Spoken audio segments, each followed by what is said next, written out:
In the 1970s, the world was like a big, noisy party. Everyone was doing their own thing. Some were dancing to disco, others were busy with serious stuff like the Cold War.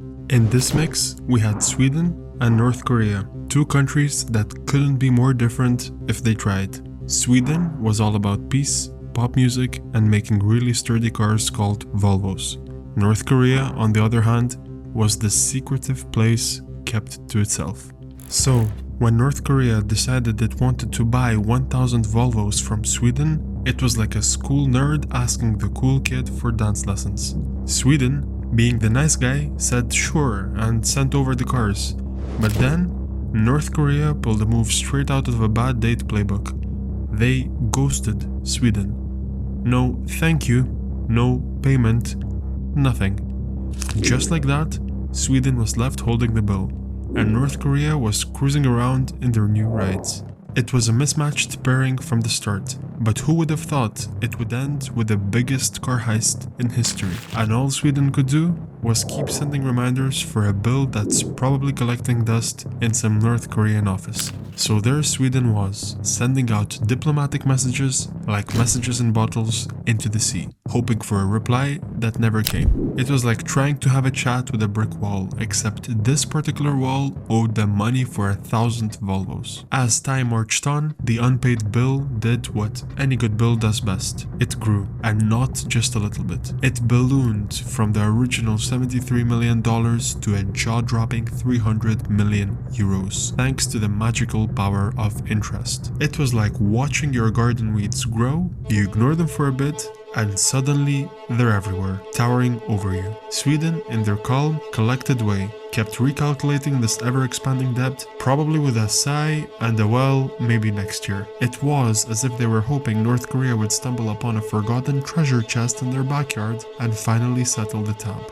But as the years ticked by, that hope started to look more and more like wishing for a snowstorm in the Sahara. In North Korea, those Swedish Volvos transformed from mere cars into something of a spectacle. It's like they rolled off the boat and straight into a VIP club, becoming the must-have accessory for the well-heeled and well-connected. A car originally designed for the safety-conscious family man was now parading around as the ultimate symbol of prestige in one of the most isolated countries on Earth. It's as if Cinderella's pumpkin carriage turned into a limo but forgot to turn back at midnight. This whole car caper did more than just leave Sweden checking their bank account. It became a quirky chapter in the book of how not to do international business. It's like a cautionary tale that diplomats swap over cocktails, shaking their heads and saying, "Remember the Volvo incident?" It's the kind of story that sticks, reminding everyone that even in the serious world of international relations, things can get a bit absurd. So, as these Volvos continue to silent patrol on the streets of Pyongyang, they're not just cars anymore. They're rolling reminders of a deal that went sideways, a nudge in the ribs of global trade practices, saying sometimes things get a little weird.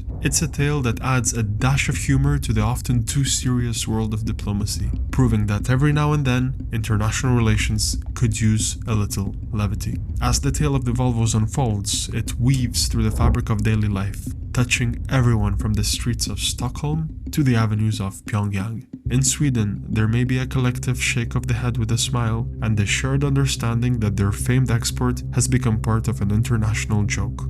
Meanwhile, in North Korea, the sight of these durable Swedish machines navigating the roads has become commonplace, yet they continue to evoke a sense of wonder. They stand as silent witnesses to history, their presence a quirky reminder of a deal that turned into a decades-long narrative. Riding in one of them is like being part of a story that's still being written.